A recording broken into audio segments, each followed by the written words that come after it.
نمازوں کو ہی پڑھنے میں نمازی دیر کرتے ہیں، تبھی انصاف کرنے میں بھی قاضی دیر کرتے ہیں۔ فرشتے رزق لاتے ہیں فجر میں اٹھنے والوں کا، مگر اٹھنے کو ہم تو صبح میں ہی دیر کرتے ہیں۔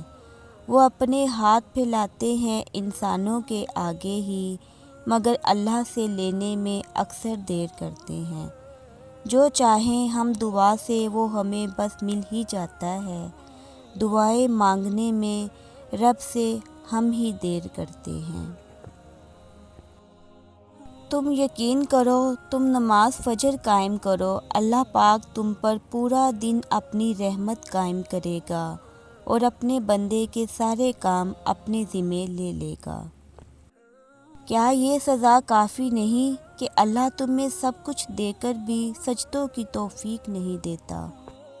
اگر کامیابی چاہتے ہو تو نمازی بن جاؤ، کیونکہ نماز کے بغیر کوئی بھی کامیابی ممکن نہیں۔